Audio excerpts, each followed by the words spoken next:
26 अप्रैल 1986 रात 1:23 जब पूरी दुनिया सो रही थी, तब चेर्नोबिल न्यूक्लियर पावर प्लांट के रिएक्टर नंबर 4 में एक जोरदार धमाका होता है। ये धमाका इतना जोरदार था कि इसने रिएक्टर कोर के ऊपर मौजूद छत को पूरी तरह से पिघलाकर रख दिया।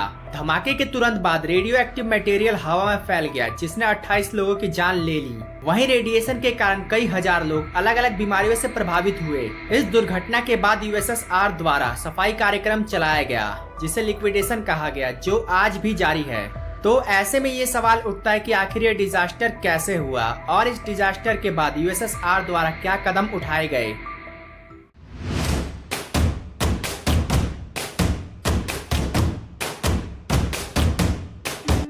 न्यूक्लियर एनर्जी एक ऐसा नाम जिसके साथ जुड़ी है अनलिमिटेड एनर्जी, लेकिन इसके साथ कई खतरे भी जुड़े हैं। चेर्नोबिल न्यूक्लियर डिजास्टर से पहले न्यूक्लियर एनर्जी को फ्यूचर का फ्यूल कहा जाता था। माना जाता था कि ये सस्ता और पर्यावरण के अनुकूल होगा। 1970 के दशक में यूएसएसआर न्यूक्लियर एनर्जी की ओर बढ़ रहा था।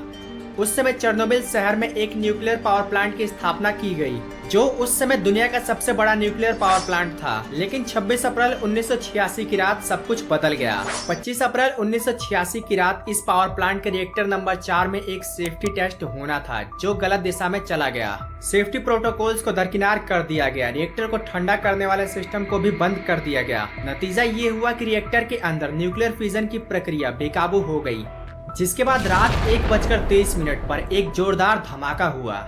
ये धमाका इतना जोरदार था कि इसने रिएक्टर के ऊपर मौजूद छत को पूरी तरह से पिघलाकर रख दिया। जहरीले रेडियो एक्टिव मटेरियल वातावरण में फैल गए। ये धूल और धुएं के साथ आसपास के क्षेत्रों में तेजी से फैलने लगे। चेर्नोबिल न्यूक्लियर डिजास्टर के शुरुआती परिणाम काफी डेंजरस थे। 28 फायर फाइटर्स की मौत तुरंत हो गई। वहीं सैकड़ों कर्मचारी रेडियो एक्टिविटी के संपर्क में आ गए। सोवियत संघ ने इस हादसे को छुपाने की काफी कोशिश की, लेकिन स्वीडन में बढ़ते रेडियो एक्टिविटी के स्तर ने इस हादसे का पर्दाफाश कर दिया। हजारों लोगों को अपने घरों को छोड़कर जाना पड़ा। प्रिपियात शहर, जो चेर्नोबिल न्यूक्लियर पावर प्लांट के पास मौजूद था, उसे पूरी तरह से खाली कर दिया गया, जो आज भी पूरी तरह से खाली है। लेकिन अब ये सवाल आता है कि आखिर ये डिजास्टर कैसे हुआ। पावर प्लांट के अंदर मौजूद कर्मचारियों ने रिएक्टर के सेफ्टी टेस्ट के दौरान काफी गलतियां की। उन्होंने रिएक्टर के सुरक्षा प्रणालियों को बंद कर दिया और रिएक्टर को इनस्टेबल कंडीशन के अंदर चलाया। आरबीएम के 1000 नाम के इस रिएक्टर डिजाइन में काफी खामियां थी, जिससे रिएक्टर के बहुत जल्दी गर्म होने और कंट्रोल खोने का खतरा हमेशा बना रहता था। और इस दुर्घटना के दौरान भी ऐसा ही हुआ। सेफ्टी टेस्ट के दौरान जो इंजीनियर इस टेस्ट को लीड कर रहा था, ऐसा बताया जाता है कि उसे काफी कम एक्सपीरियंस था।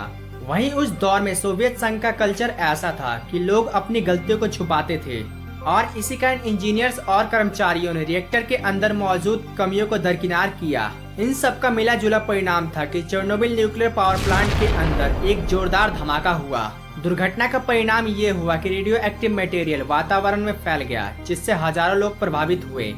चेर्नोबिल न्यूक्लियर डिजास्टर का असर केवल सोवियत संघ तक ही सीमित नहीं रहा, बल्कि इसका असर पूरी दुनिया पर देखने को मिला। दुर्घटना के तुरंत बाद कई फायर फाइटर्स और पावर प्लांट के कर्मचारियों की मौत तुरंत हो गई। वहीं कई हजार लोगों को रेडिएशन के कारण कैंसर जैसी घातक बीमारियों से जूझना पड़ा। दुर्घटना के तुरंत बाद रेडियो एक्टिव मटेरियल का एक बड़ा बादल वातावरण में फैल गया, जिसने बेलारूस, यूक्रेन और रूस के बड़े क्षेत्र को दूषित कर दिया।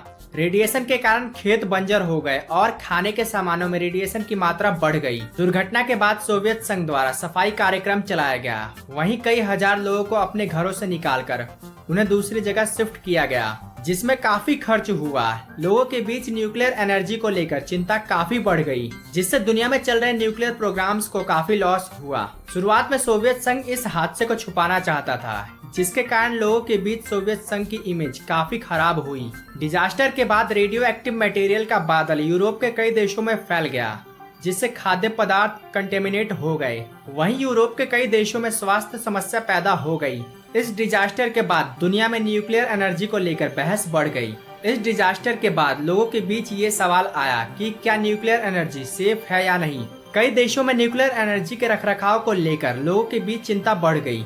इस डिजास्टर के बाद दुनिया ने जाना कि यदि न्यूक्लियर पावर प्लांट को सही से ना यूज किया जाए तो वो एक बड़े डिजास्टर का रूप ले सकता है। दुर्घटना के 38 साल बाद भी चेरनोबिल पावर प्लांट के आसपास जाना मना है। सफाई कार्य आज भी चल रहा है। वहीं रेडिएशन का स्तर धीरे धीरे कम हो रहा है। हालांकि इस दुर्घटना के लॉन्ग टर्म इफेक्ट आने वाली पीढ़ियों को प्रभावित करते रहेंगे। दुर्घटना के तुरंत बाद रिएक्टर को स्थिर करने और रेडियो एक्टिव मटेरियल की साफ सफाई करने के लिए एक सफाई अभियान चलाया गया, जिसे लिक्विडेशन कहा गया।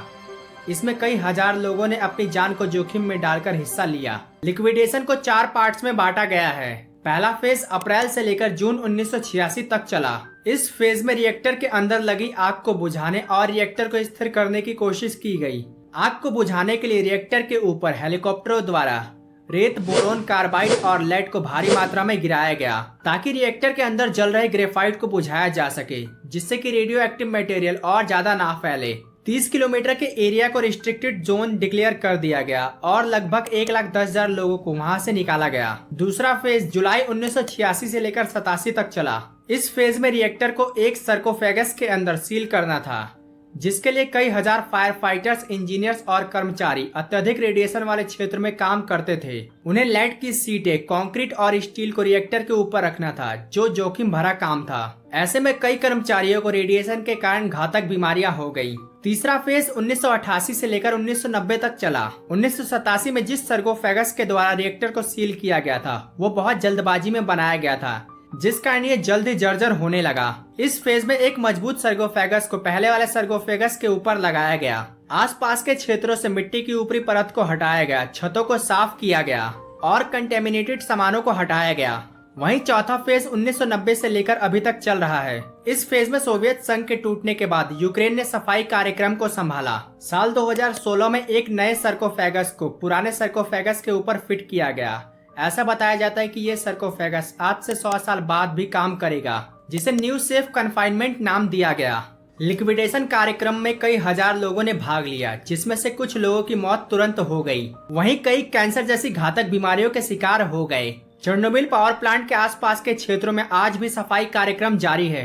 हालांकि इसका दायरा कम हो गया है। चेरनोबिल न्यूक्लियर डिजास्टर दुनिया का सबसे बड़ा न्यूक्लियर डिजास्टर था, जिसने हमें सोचने पर मजबूर कर दिया कि क्या न्यूक्लियर एनर्जी सच में सेफ है या नहीं। आपका इस बारे में क्या कहना है, नीचे कमेंट करके बताना ना भूलें। और यदि आपको ये वीडियो पसंद आई तो इस वीडियो को लाइक और सब्सक्राइब करना भी ना भूलें। साथ ही यदि आपने इस वीडियो को पूरा देखा है तो आप फुकुशिमा डाइची न्यूक्लियर डिजास्टर वाले इस वीडियो को भी जरूर देखें। इस वीडियो को देखने के लिए आपका बहुत बहुत धन्यवाद।